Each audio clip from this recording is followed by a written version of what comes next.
10개월 사귄 남자친구에게 청혼을 받은 권 씨. 하지만 행복도 잠시 남자친구를 반대하는 부모님 때문에 권 씨는 답답한 처지에 놓였다고 합니다. 부모님이 남자친구를 반대하는 이유가 바로 궁합이 안 맞아서이기 때문인데요. 부모님은 남자친구의 얼굴은 보지도 않고 무조건 안 된다, 안 된다를 외치고 있다고 합니다. 사실 권 씨는 어렸을 때부터 사주나 꿈을 맹신하는 부모님 때문에 곤란한 처지에 놓인 적이 많았다고 하는데요. 이제는 사주를 이유로 결혼까지 반대하고 나선 부모님을 더 이상 참을 수가 없다고 합니다. 권 씨는 이 상황을 어떻게 하면 해결할 수 있을까요?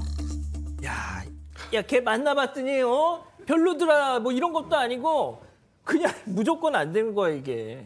네, 맞습니다. 권 씨는 29살인데요. 그렇지 않아도 그동안 이 부모님 등살 때문에 제대로 된 연애 한번 해본 적이 없습니다. 그러다가 지난해야 드디어 남자친구가 생기게 됐는데 이 남자친구는 원래 옛날부터 알고 지내던 오빠 동생 사이였습니다. 매일 같이 보다가 자연스럽게 연인으로 발전하게 된 거였고요. 이 사귄 지는 10달 정도밖에 안 됐는데 아무래도 오래 보고 지낸 사이였다 보니까 이 남자친구도 좀 빠르게 권 씨에게 프로포즈를 했고 권 씨도 기쁘게 승낙을 했습니다. 그리고 행복한 마음으로 부모님에게 이 사실을 전했는데 이 부모님이 남자친구를 보지도 않았는데 그저 무조건 안 된다면서 당장 헤어지라고 화를 낸 겁니다. 이 안 되는 이유가 궁합 때문인 거잖아요. 네, 맞습니다. 보통 남자친구가 생기면 뭘 물어볼까요, 부모님이? 직업이 뭐니? 나이는 어떻게 되니? 보통 이건데 일단 태어난 날짜하고 시를 가지고 와라. 이렇게 항상 얘기를 했다고 합니다. 그리고 항상 이제 사주하고 궁합을 받고 옛날 남자친구 20대 초반부터 그 결과가 안 좋으면 넌 교제 안 돼. 계속 이렇게 해왔던 거예요. 그러니까 20대 초반에 이제 권 씨가 누군가 남자친구를 만나기만 하면 맨날 생년월일하고 시 물어봐가지고 궁합 안 좋으니까 못 만나게 하니까 이제 어느 정도 나이가 되고 나서 이제 남자친구가 생겨도 남자친구가 있다고 아예 말을 하면 안 되겠구나 속여왔어요. 근데 이러다가 이제 결혼할 사람이 생긴 거잖아요, 이제는. 그렇죠. 결혼할 사람이 생겼는데 여기서까지 모르게 할 수는 없으니까 엄마 결혼할 사람이 생겼어요라고 얘기를 하니까 또 태어난 시각하고 생년월일을 갖고 와라. 그리고 궁합을 보더니 나빴는지 절대 안 된다고 한 겁니다. 아니 이런 부모님인 줄 알았으면 소장님 미리 약간 무슨 보살집 뭐 이런 데 가서 그냥 한번 보든지 아니면 그냥 거짓말이라도 하든지 했었어야죠. 근데 거짓말을 할 수는 없잖아요. 왜냐면은 가지고 와라. 생년월일이나 시간 가지고 와라. 다른 데 가서 보려고 해도 그 날짜는 그대로 또 줘야 되니까 거짓말까지는 못했고 설마 이번에는 결혼하겠다는데 봐주시겠지라고 안이하게 생각했다가 나는 보지도 않을 거니까 데리고 오지도 마 이렇게 된 거죠. 그래서 굉장히 속상한 상황이 또 된 거죠. 예. 자 그럼 도대체 사주가 어떻게 나왔길래 이 정도로 최악이라고 합니다. 자 박 변호사님, 네. 박 변호사님 그 결혼하실 때. 네. 대구 사시는 이 여사님께서 이런 거 하셨다 안 하셨다? 어머니 아마 했을 가능성이 매우 높고요. 뭐 나쁘지 않다 이렇게 했던 기억도 나는 것 같습니다. 어머니 보고 계시니까요. 거짓말하지 않겠습니다. 자, 남자 사주가 3번 결혼할 팔자다. 그리고 이 두 사람의 궁합. 이 권 씨가 돼지띠인데요. 남자는 뱀띠입니다. 뭐 그건 저는 잘은 모르겠는데 돼지하고 뱀하고 살면 큰일 난다. 뱀이 돼지를 먹는다. 라고 얘기를 하면서 이 권 씨가 만약 이 남자를 만나면 기력이 다 뺏겨서 수명도 짧아지고요. 그리고 이 남자친구 돈을 또 권 씨 돈을 탕진하는 사주. 그러니까 제가 정리해 보면 둘이 싸우는데요. 권 씨 수명을 빼먹고 본인은 돈도 빼먹고 자기는 또 3번 결혼하는 팔자다. 이러면 부모님 입장에서 사실 부담스럽겠죠. 좀 무시무시하긴 하네요. 네. 자, 돼지띠, 뱀띠는 이제 이렇게 막 한다는데 공교롭게도 제가 뱀띠고 우리 이자연 기자가 돼지띠입니다. 제가 자연이 제가 편하게 말씀드릴게요. 잠깐만. 자연이 너 막 이렇게 갈구니? 아유, 전혀 그렇지 않다고 생각하고요. 선배 의견이 곧 제 의견이 아니겠습니까? 목소리를 많이 떠네요. 그건 그렇고 제가 오늘의 그 운세를 봤습니다. 네, 제가 오늘의 운세를 봤는데 그 박상희 소장님이랑 백성문 변호사님이 또 소띠시더라고요. 그렇죠. 근데 제가 운세를 좀 보니까 소띠가 오늘 오후에 뭐 뜻밖의 행운이 찾아온다 뭐 이렇게 써 있던데 혹시 뭐 좀 좋은 일 있으셨나요, 오후에? 뜻밖의 행운은 제가 오늘 사건 반장에 나왔네요. 그거밖에 없습니다. 그렇구나. 네, 저는 이건 뭐 목이 별로. 아프다 보니까 사람들이 굉장히 배려를 많이 해줍니다. 따뜻한 물도 주고 그렇구나. 괜찮냐고 물어봐주고. 예. 하지만 꼭 오늘이 아니었어도 목이 아프시면 배려를 많이 받으시지 않았을까 하는 생각이 또 드는데 그러니까 결국 저는 이걸 보면 다 생각하기 나름이 아닐까 싶거든요. 뭐 어떤 사주가 나와도 어떤 뭐 운세가 나와도 코에 걸면 코걸이, 귀에 걸면 귀걸이가 아닌가 하는 측면이 좀 있는 것 같은데 이 권 씨 부모님은 그렇지 않으셨던 것 같습니다. 우리 백 변호사님도 네. 사모님하고 결혼하실 때 양가 중에 모두든 한쪽이든 이런 거 보지 않으셨을까요? 저희는 뭐 그냥 뭐 지금 심심풀이로 한번 본 적은 있는데 별로 그렇게 처음부터 그거는 상관없이 시작을 해가지고 저희는 어떻게 별로 나오셨어? 괜찮다고 나왔죠. 아 진짜? 네, 괜찮다고 나와서 뭐 안 괜찮다 왜 그랬어도 이렇게 말을 모르겠지만 더듬으세요? 뭐 괜찮다고 나와서 그냥 뭐 진짜. 이렇게 무난하게 잘 넘어갔었던 것 같아요. 아 그래요. 자 그런데 이렇게 사주만 가지고 했으면 저희가 굳이 이 얘기를 하지 않습니다. 더 나갔습니다. 한 발 더. 네. 꿈, 이거- 계시, 몽시. 이건 너무 세요. 그러니까 부모님이 지금 아까 이거 사주, 궁합 이거 보는 것도 모자라서 이 부모님들의 아침 일과의 시작은 꿈 해몽. 아침에 신문이나 뭐 인터넷 찾아서 꿈 이게 뭐지? 뭐 이거 보는 게 꿈 해몽 검색하는 게 아침 일과라고 합니다. 근데 그게 검색만으로 끝나는 게 아니라 이게 자꾸 이제 현실에 적응을 하시는데 고등학교 때 이제 이 권 씨가 수학여행 가는 날이었는데 그날 아침에 하필 아버지가 안 좋은 꿈을 꾸셨다고 합니다. 아, 고양이가 죽는 꿈을 꿨다는데 야 그거는 뜻밖의 사태가 일어날 수 있는 꿈이래. 그러니까 너 수학여행 가면 안 돼. 아니 그러면서 너 100% 교통사고 날 거야. 엄마까지 나서가지고 무조건 가면 안 돼 이렇게 막은 거예요. 아니 뭐 가서 지금 장기장 할 거가 다 준비해놨는데 결국 수학여행을 못 갔습니다.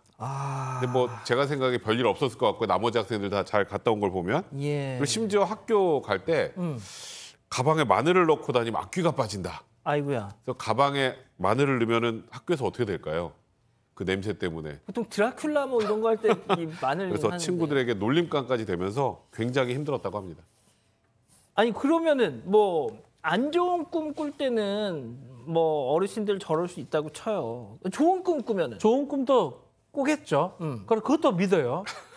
대통령 만나는 꿈 이게 좋은 꿈인지 모르겠지만 하여튼 본인은 엄마가 대통령 만나는 꿈을 꿨는데 이게 너무 좋은 꿈이다라고 해가지고 온 동네를 돌아다니면서 복권을 구매를 했다고 합니다. 막 한도를 넘어서까지 구매를 했는데 뭐 되겠습니까?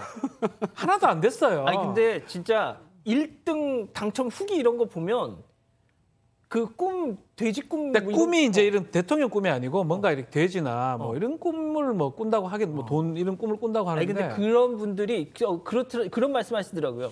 그러니까 그런 꿈을 꿔서 1등이 되는 게 아니라 꿈을 꾸는 분들이 그런 걸 워낙 많이 사니까. 그렇죠. 그 저는 뭐 놀랍게도 꿈을 안 꾸거든요. 저는 뭐 이런 살 수도 없습니까? 꿈이 뭐 기억도 안 나는데 뭐 그런 사람도 있는 거고 아마 그거는 그냥 결과론적인 해석인데 어쨌든 간에 대통령 만남 꿈꾸고 복권 한 장도 당첨이 안 됐다고 해요. 예.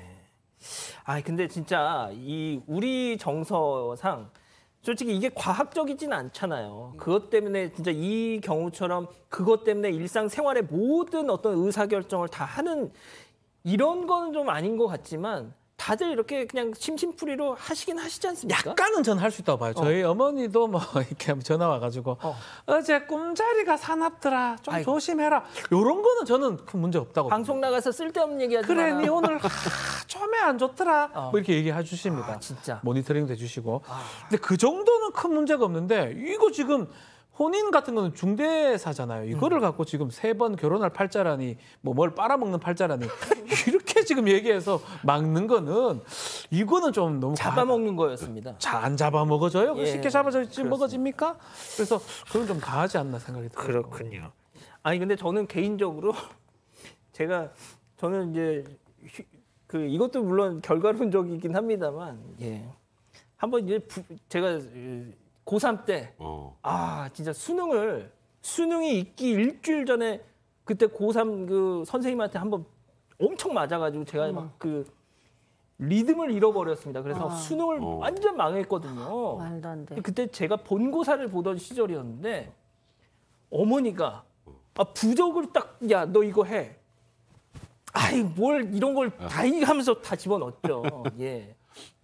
아이고 뭐 본고사 절박하니까. 때문에 제가 대학에 들어갔습니다. 예. 그래서 제가 깜짝 놀랐어요. 부적 때문에 된 거예요? 대학에?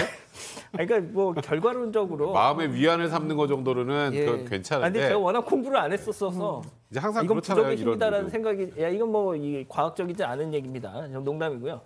아, 소장님. 네. 근데 이렇게 사주를 보고 결혼하셔서 이거 어떻게 생각하세요, 이거? 아, 저는 개인적으로 꿈을 꾸면 심리적으로 무슨 일이 나에게 있었나 꿈 분석을 합니다. 진짜? 아니요. 그러니까 사주는 전혀 저는 믿지 않고 꿈도 믿지 않아요. 그러니까 이거는 내가 이루지 못한 어떤 심적인 소원이 꿈으로 나타난 거다. 이런 식으로 생각을 하죠. 근데 오늘 같은 경우에는 좀 신기할 정도로 어머님, 아버님이 둘 다 이렇게 사주를 신봉하는 분끼리 만나셨어요. 그래서 아, 이게 어머님도 아버지를 공무원인 용띠의 남자를 만날 것이다. 라고 아하. 얘기를 하고요. 또 아버지도 사주를 봤더니 10월 달쯤에 머리 짧은 그런 여자를 만날 것이다 라고 얘기했는데 서로 만난 거예요. 그러니까 이 부분에 있어서는 정말 천생연분인 상황이 된 거죠. 아, 아무튼 그러면 이 권 씨는 결국 이 진짜 결혼하고 싶은 이 남자친구하고 어떻게 되는 거예요, 그럼? 그러니까 일단 권 씨는요, 남자친구랑 죽어도 이별만은 못하겠다 이런 입장입니다. 이런 입장을 부모님에게도 밝혔더니 아빠가 그래 그러면 어쨌든 당장은 아니다라면서 권 씨한테 지금 29살이니까 29살은 9수라서 안 된다는 겁니다. 그럼 내년은 되냐? 내년은 30살인데 30은 만으로 29살이라 또 9수라서 안 된다는 겁니다. 31살은 이제 막 30살 된 거니까 안 된다고 하고요. 이래저래 안 돼서 결국 결혼 시기는 34살쯤이 적당하다는 게 이 아버지 의견입니다. 권 씨가 34이 되면 남자친구는 40입니다. 심지어 남자친구 부모님은 기독교셔서 이렇게 사주, 궁합 관련된 문제로 결혼 미루겠다고 하면 이해도 못하시고 반대할 게 뻔한 상황이라서 이 권 씨 입장에선 도대체 어떻게 해야 할지 모르겠는 그런 상황입니다. 저는 개인적으로 한 35 넘어가면 그때는 이 부모님들도 사주고 뭐고 제발 시집만 가라 하시게 될 것 같아요. 자, 이쯤에서 별별 상담소 오늘의 궁금증 짚어보죠.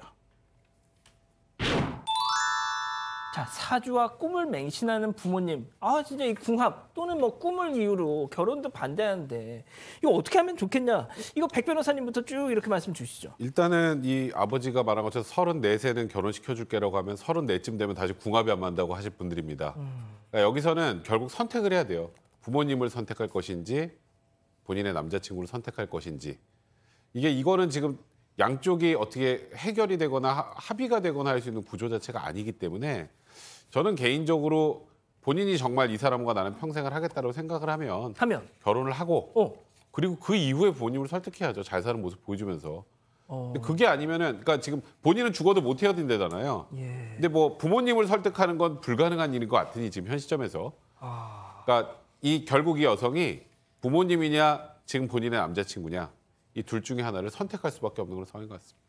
알겠습니다. 자, 박 변호사님. 저는 좀 다른 의견을 제시 좀 하고 싶습니다. 부모님이 너무 좀 강신하고 맹신하고 있기 때문에 서양 쪽 좀 점을 좀 보아서 타로라든지 타로 그걸 좀 많이 봐서 또 동양적으로는 뱀띠 돼지띠 하지만 서양 쪽으로 봤을 때 우리 나쁘지 않다고 하더라. 아, 진짜? 뭐 그런 어떤 데이터를 좀 뽑아온다든지 또 필요하다면 또 사주를 또 아주 더 세세하게 보는 사주도 있거든요. 그걸 본다든지 아니면 시간을 조금 변경해 본다든지 여러 가지 어떤 다양한 데이터를 갖고 가서 부모님을 좀 설득하는 방법. 제 개인적으로 저라면 좀 그렇게 좀 해보겠습니다. 자, 소장님 지금 목 상태가 안 좋으니까 제가 짧게 여쭤볼게요. 네, 헤어지는 게 나을까요? 아니면 그냥 어떻게든 백 변호사님의 처방이 나을까요? 저는 사랑으로 사주를 이기는 게 낫다고 생각합니다. 알겠습니다. 자, 이 기자, 우리 가족 여러분들 반응은요? 네, 여러 가지 경험담 나눠주셨는데요. 연꽃낭자님, 나도 결혼할 때 일찍 과부되거나 이혼할 팔자라고 했는데 아직도 같이 살아요. 사주가 맞아줬으면 좋겠구만. 채 아마 농이시겠죠? 아이고 이런. 유유님, 나도 찰떡궁합이라고 했는데 이혼했네요라고도 말씀을 하셨고요. 캐서린 은채님, 요즘 같은 세상엔 자녀가 결혼한다면 감지덕지해야 하는데 정윤아님, 혼인신고를 34세 하는 걸로 합의를 보자 이런 말씀도 해주셨습니다. 그렇군요. 자, 별별 상담소 이렇게 정리하고요. 가족 여러분, 잊지 마시고 구독과 좋아요, 알림 설정 여기.